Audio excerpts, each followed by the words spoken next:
न संघर्ष न तकलीफ तो क्या खाक मजा है जीने में, न संघर्ष न तकलीफ तो क्या खाक मजा है जीने में, बड़े बड़े तूफान भी रुक जाते हैं जब आग लगी हो सीने में, और सीने में आग लगनी चाहिए सिर्फ सिलेक्शन की। दोस्तों आज से मैं मैथ्स के एक नए पैटर्न पे क्लास स्टार्ट कर रहा हूँ, जिसमें दोस्तों मैं डेली आपके लिए 20 क्वेश्चन लाऊंगा मैथ्स के, और ये 20 क्वेश्चन क्या रहेंगे, अलग अलग 20 टॉपिक से रहेंगे। एक दिन में हम 20 क्वेश्चन करेंगे तो 15 दिन में कितने हो जाएंगे, हमारे 300 क्वेश्चन हो जाएंगे। 300 क्वेश्चन को सॉल्व करने के बाद दोस्तों आपको खुद लगने लगेगा कि हमसे मैथ्स अच्छी बनने लगी है, और एमपी पुलिस कांस्टेबल के एग्जाम में तो आप धमाल मचा के आओगे, इस बात की मैं आपको गारंटी दे रहा हूँ। ठीक है, तो दोस्तों आपको क्या करना है, आपको कंटिन्यू क्लास देखना है। और मैंने पहले ही बोल चुका हूँ, कई बार बोलता हूँ मैं कि मुझे सब्सक्राइबर से कोई मतलब नहीं रहता। अगर मैं सब्सक्राइबर बढ़ाना चाहूँगा तो बहुत सारे वीडियो बना सकता हूँ जिसमें व्यू बहुत अच्छे आते हैं, लेकिन मैं सब्सक्राइबर से ज़्यादा मतलब रखता हूँ दोस्तों कि मेरा भी क्या हो, मेरा भी ज्ञान बढ़े, और ऐसे स्टूडेंट जिनकी बेसिक बहुत वीक है उनका भी ज्ञान बढ़े। ठीक है, चलिए शुरुआत करते हैं क्वेश्चन नंबर 1 से। क्वालिटी कंटेंट, ठीक है, ये आपको बेहतर मिलेगा, इस बात की मैं गारंटी दे रहा हूँ। बस दोस्तों मेरे पास बोर्ड जैसी है, मैं उसमें आपको समझाने का प्रयास करूँगा। बहुत सारे स्टूडेंट वाइट बोर्ड देखकर ही भग जाते हैं, लेकिन मैं ये मान के चलता हूँ कि शिक्षा एक ऐसी चीज़ होती है दोस्तों जो हम संसाधनों की मोहताज नहीं होती। ठीक है, हमें समझ में आना चाहिए कि सामने वाला क्या पढ़ा रहा है। ये इंपॉर्टेंट नहीं है कि कौन पढ़ा रहा है, कैसे पढ़ा रहा है, इंपॉर्टेंट ये होता है दोस्तों कि हमें समझ में कितना आ रहा है। ठीक है, चलिए क्वेश्चन नंबर 1 है, और मैथ्स का सबसे आसान टॉपिक है एवरेज, यानी कि औसत। औसत क्या होता है आपको पता है? अगर मैं हर बार दोस्तों हर क्लास में आपको बेसिक नहीं बताऊंगा। ठीक है, तो देखिए औसत क्या होता है, बच्चा जानता होगा। अगर मैं 2 4 लिखता हूँ और आपसे बोलता हूँ कि 2 और 4 का औसत क्या होता है, तो आप फटाक से बता दोगे सर 2 और 4 होते हैं 6 बटे 2 करता हूँ तो आता है 3। मतलब 2 और 4 का एवरेज कितना होता है, 3 होता है। अगर मैं आपसे कह दूंगा कि 2 4 और 6 का औसत कितना है, तो आप फटाक से जोड़ोगे इन तीनों को, 6 4 10 तो 12, और टोटल नंबर 3, 12 बटे 3 करोगे तो आपका आंसर आ जाएगा 4। ये होता है एवरेज या औसत। मोटा भाग कहे, मोटे या सिंपल शब्दों में कहे दोस्तों तो बराबरी। ठीक है, जैसे किसी के बाप के पास मान के चलिए 10 एकड़ जमीन है, ठीक है, और उसके 4 लड़के हैं, तो कितनी जमीन बांटोगे? ठीक है, बाप कहेगा बेटों से 2.5 एकड़ जमीन बांट लो, ठीक है, ताकि बाद में विवाद ना हो। मतलब बराबरी का हिस्सा।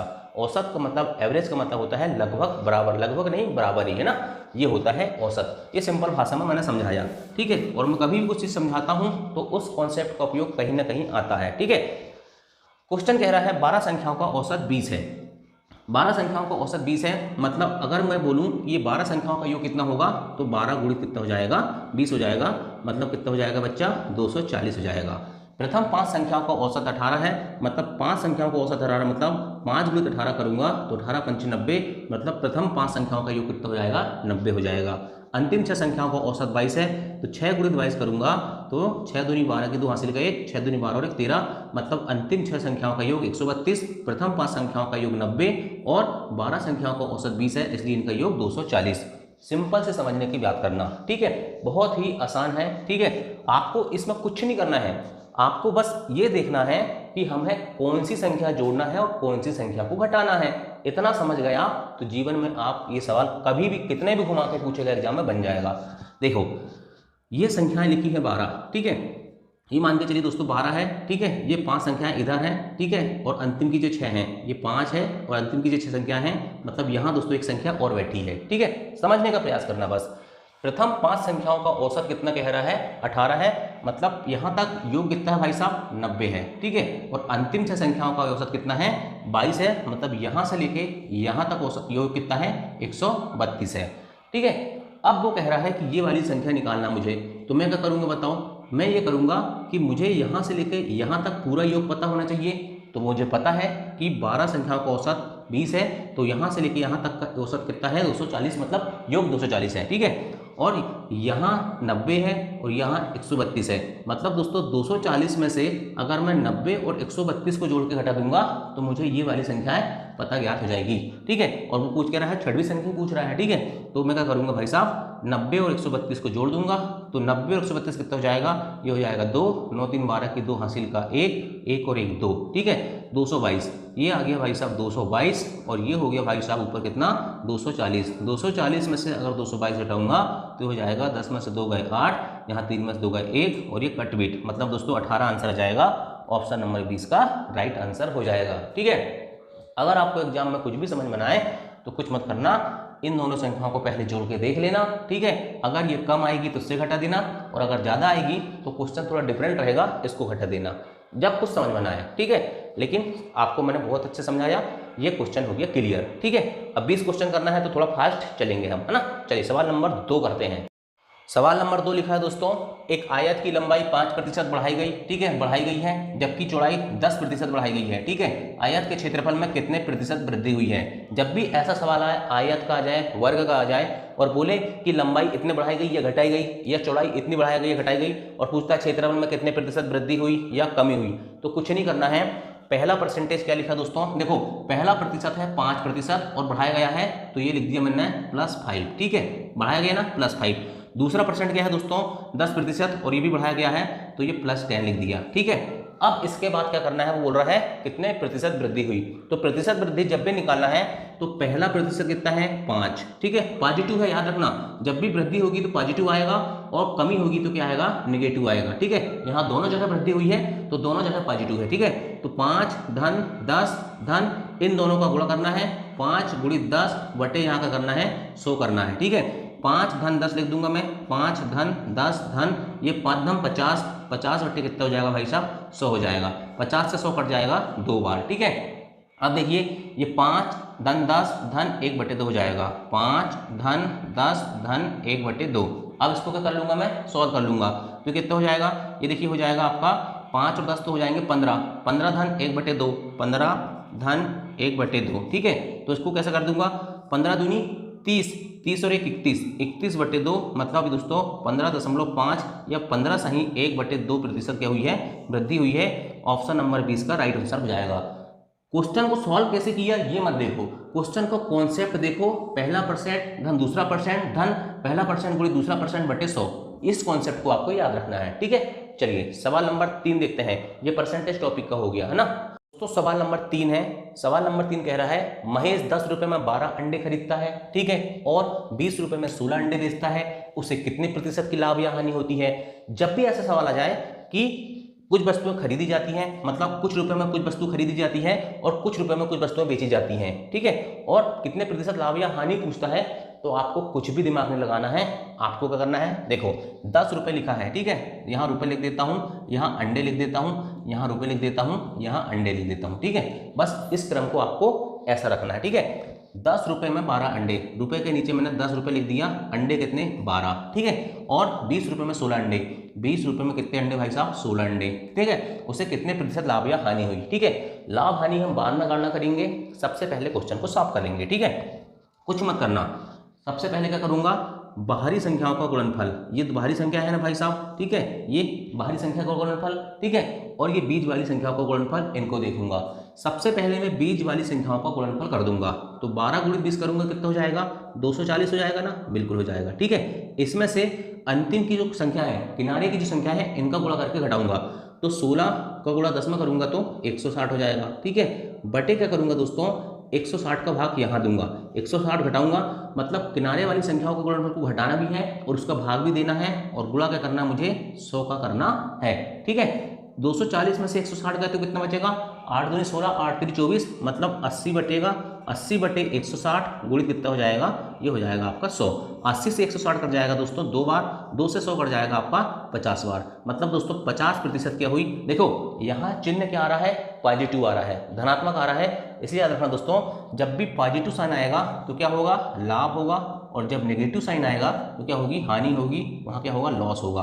पॉजिटिव साइन प्रॉफिट यानी कि लाभ, और नेगेटिव साइन यानी कि हानि यानी कि लॉस। क्लियर, समझ में आ गया।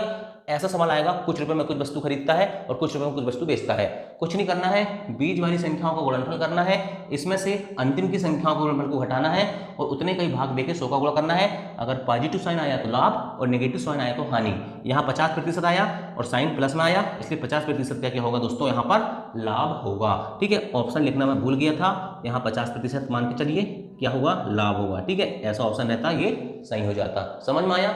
चलिए नेक्स्ट क्वेश्चन देखते हैं। चलिए दोस्तों, सवाल नंबर 4 है, साधारण ब्याज का, बहुत ही सिंपल सवाल है। क्वेश्चन कह रहा है 1500 रुपए का 6% वार्षिक ब्याज की दर से 5 वर्ष का मिश्रधन कितना होगा। इतने आसान सवाल भी पुलिस कांस्टेबल के एग्जाम में आते हैं। आप बिल्कुल मत सोचना कि इतने सरल सवाल नहीं आते।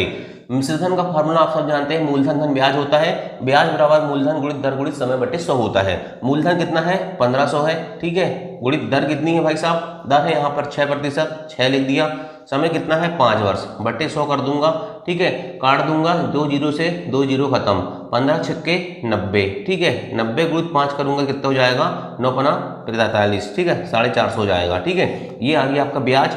मिश्रधन निकालना मुझे, मूलधन कितना है 1500, 1500 में दोस्तों मैं आपका 450 जोड़ दूंगा तो ये हो जाएगा 1950। ऑप्शन नंबर सी इसका राइट आंसर हो जाएगा, ठीक है। चलिए नेक्स्ट क्वेश्चन करते हैं कंपाउंड इंटरेस्ट से। चलिए दोस्तों सवाल नंबर 5 है, कोई धन चक्रवृद्धि ब्याज की दर से 2 वर्ष में 672, 3 वर्ष में 714 रुपये हो जाता है, ब्याज की वार्षिक दर ज्ञात करो। जब भी दोस्तों हमें ऐसा सवाल दिया हो कि चक्रवृद्धि ब्याज का सवाल हो और लगातार 2 वर्ष का हो, ठीक है, लगातार 2 वर्ष कैसा, यहाँ 2 वर्ष में 672 हो रहा है और 3 वर्ष में 714 हो रहा है। अगर यहाँ मान के चलो रहता है कि 4 वर्ष में इतना हो रहा है और 5 वर्ष में इतना हो रहा है, लगातार 2 वर्ष होना चाहिए, 3 4 होना चाहिए, 4 5 होना चाहिए, 5 6 होना चाहिए। और जब भी ऐसा सवाल आए और ब्याज की वार्षिक दर निकालने के लिए पूछे तो शॉर्ट ट्रिक याद रखना, दोनों मिश्रधन का अंतर बटे पहला मिश्रधन गुणित 100। पहला मिश्रधन कितना है 672, दूसरा कितना है 714, तो बड़े में छोटा घटा दूंगा, 714 में से 672 घटाऊंगा, ठीक है।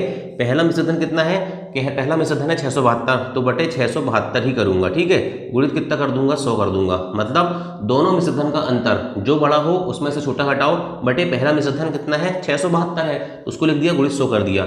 इसको काट दो, 714 में से 672 का कितना बच जाएगा, ये हो जाएगा 4 में से 2 का कितना बच जाएगा, तो 4 में से 2 का 2, ठीक है। इसके बाद 11 में से 4 का कितना बच, 11 में से 7 का बच जाएगा 4, ठीक है, और यहाँ बच जाएगा कट 42 बटे 672 गुणित 100 हो जाएगा, ठीक है। अब इसको काटेंगे तो कैसा कटेगा, देखो सबसे पहले इसको लगते 2 से 21 बार कट जाएगा, 2 तिया 6, 2 तिया 6, 2 छिंग 12, ठीक है। अब 2 से काटूंगा, 2 एकम 2, ठीक है, 2 छिंग 12, 2 अट्ठे 16, 2 से ये कट जाएगा 50 बार, ठीक है, 2 अट्ठे 16, 2 चौके 8 और ये कट जाएगा 25 बार, ठीक है। 21 से 84 कटता है 4 बार, मतलब 25 बटे 4 बज गया, 25 बटे 4 बज गया, मतलब 4 एकम 4, 4 छिंग 24, 6 सही 1 बटे 4, मतलब ऑप्शन नंबर 20 का राइट आंसर हो जाएगा, ठीक है। कुछ नहीं याद रखना है, लगातार 2 वर्ष में होना चाहिए, चक्रवृद्धि ब्याज होना चाहिए, और मिश्रधन दिया हो तो दोनों मिश्रधन का अंतर बटे पहला मिश्रधन गुणित 100 कर दो और ब्याज की वार्षिक दर निकाल लो, ठीक है। चलिए नेक्स्ट सवाल देखते हैं दोस्तों। सवाल नंबर 6 है, टाइम एंड वर्क का सवाल है, ठीक है। 15 आदमी 8 घंटे काम करके 10 दिन में एक बांध बना लेते हैं, 12 व्यक्ति 10 घंटे काम करके कितने दिन में बांध बना लेंगे। ऐसा क्वेश्चन जब भी आए तो सबसे पहले आपको देखना है कि काम की मात्रा कैसी है। यदि काम की मात्रा समान है तो हम क्या करेंगे, पहले वाक्य का गुणनफल बराबर दूसरे वाक्य का गुणनफल कर देते हैं। लेकिन काम की मात्रा अलग अलग हो तो हमको फिर उसके लिए दूसरी मेथड अपनाना पड़ता है। यहाँ देखिए दोस्तों, देखिए 15 आदमी 8 घंटे काम करके 10 दिन में एक बांध की बात हो रही है, ठीक है, और 12 व्यक्ति 10 घंटे काम करके कितने दिन में बांध बना लेंगे, मतलब उसी बांध को बनाना है, ठीक है, मतलब काम की मात्रा क्या है, समान है, ठीक है। तो जब भी ऐसा आएगा तो पहले वाक्य का गुणनफल 15 आदमी 8 घंटे काम करके 10 दिन में, तो 15 गुणित 8 गुणित 10 बराबर क्या कर दूंगा, दूसरा कह रहा है 12 व्यक्ति 10 घंटे, 12 व्यक्ति 10 घंटे काम करके कितने दिन में बांध बना लेंगे, मान के चलो x दिन बना लेंगे, तो x बराबर हो जाएगा 15 गुणित 8 गुणित 10, 15 गुणित 8 गुणित 10, ठीक है, बटे 12 गुणित कितना हो जाएगा 10 हो जाएगा, 10 से 10 कट जाएगा, 4 दूनी 8 और 4 तिया 12, 3 एकम 3, 3 पचे 15, x की वैल्यू कितनी हो जाएगी 5 दूनी 10, मतलब 10 दिन में क्या कर लेंगे, वो बांध बना लेंगे, ठीक है। ये काम की मात्रा क्या है, जब काम की मात्रा जब समान है, ठीक है, काम की मात्रा जब समान है, और जब काम की मात्रा अलग अलग हो तो उसका क्वेश्चन मैं अभी आगे इसके बाद करवाने वाला हूँ, ठीक है। चलिए दोस्तों, टाइम एंड वर्क का एक और सवाल है। इससे पहले मैंने बताया था जब काम की मात्रा समान हो, लेकिन जब काम की मात्रा अलग अलग हो जाती है तो हमको कैसे सॉल्व करना, देखो क्वेश्चन है 20 व्यक्ति 7 घंटे प्रतिदिन काम करके 12 दिन में एक तालाब खोदते हैं। कितने तालाब खोदते हैं, एक तालाब खोदते हैं। 24 व्यक्ति प्रतिदिन कितने घंटे काम करके दुगना बड़ा तालाब, दुगना मतलब उससे डबल है, काम क्या हो गया, अलग अलग हो गया, 14 दिन में खोद लेंगे। कुछ भी नहीं करना है, पहले वाक्य का गुणनफल करना है। 20 व्यक्ति 7 घंटे काम करके 12 दिन में, 20 व्यक्ति 7 घंटे काम करके 12 दिन में क्या करते हैं, एक तालाब खोदते हैं। तो पहले वाक्य का काम क्या है, एक तालाब है, बटे 1 लिख दिया, ठीक है, बराबर कह रहा है 24 व्यक्ति प्रतिदिन कितने घंटे काम करके, 24 व्यक्ति हैं, मान के चलो x घंटे काम करके 14 दिन में तालाब खोदते हैं, लेकिन काम की मात्रा क्या होगी, दुगना हो गया, मतलब काम कितना हो गया, डबल हो गया। ठीक है, इसको सॉल्व कर लो। ठीक है, यहीं से सॉल्व करते हैं। 7 एकम 7, 7 दूनी 14। ठीक है, इसके बाद 12 एकम 12, 12 दूनी 24, ये 2 से ये 2 खत्म। ठीक है, ये 2 से 20 कट जाएगा 10 बार, और कुछ बच रहा है क्या, नहीं बच रहा है। तो x बराबर कितना हो जाएगा, 10 दिन, मतलब 10 दिन में वो क्या कर लेंगे, दुगना बड़ा तालाब खोद लेंगे। ऑप्शन नंबर 20 का राइट आंसर हो जाएगा। जब काम की मात्रा समान हो तो पहले वाक्य का गुणनफल बराबर दूसरे वाक्य का गुणनफल, और जब काम की मात्रा अलग अलग हो तो हमको क्या करना है, बटे में काम भी लिखना है, काम की मात्रा को भी लिखना होता है। ठीक है, चलिए नेक्स्ट सवाल देखते हैं, सवाल नंबर 9। तो चलिए दोस्तों, ये हो गए इतने सवाल। वीडियो भी काफ़ी बड़ा हो गया और मेरा क्या थोड़ा सा दोस्तों पैर मोच खा गया है। ठीक है, इसके कारण मुझे खड़े होने में तकलीफ हो रही है। मैंने सोचा था कि 20 क्वेश्चन का वीडियो बनाऊंगा, लेकिन पैर मेरा बहुत दर्द कर रहा है। ठीक है, तो कल से दोस्तों मैं कोशिश करूंगा इस गोली वोली खा के कल से आपको पूरे क्वेश्चन दूंगा, और कल से आप मुझे कमेंट करके बताइए दोस्तों कि मैं कौन से क्वेश्चन कराऊँ, मैं ओल्ड क्वेश्चन पेपर कराऊँ या फिर टॉपिक वाइज कराऊँ। ठीक है, आप जैसे बताओगे वैसा कर दूंगा। ठीक है, जैसे स्टूडेंटों की मेजोरिटी कमेंट में आएगी कि सर टॉपिक वाइज कराइए, टॉपिक वाइज करेंगे, और ओल्ड क्वेश्चन पेपर कराना है, तो क्या आपको एमपी पुलिस कांस्टेबल 2022 का क्वेश्चन चाहिए, तो आप जैसा बोलोगे मैं वैसा करा दूंगा। ठीक है, चलिए, थोड़ा पैर में मेरा बहुत दर्द है, इसलिए दोस्तों मैं कल से आपको क्लास अच्छी से दूंगा, 20-20 क्वेश्चन देने की पूरी कोशिश करूंगा।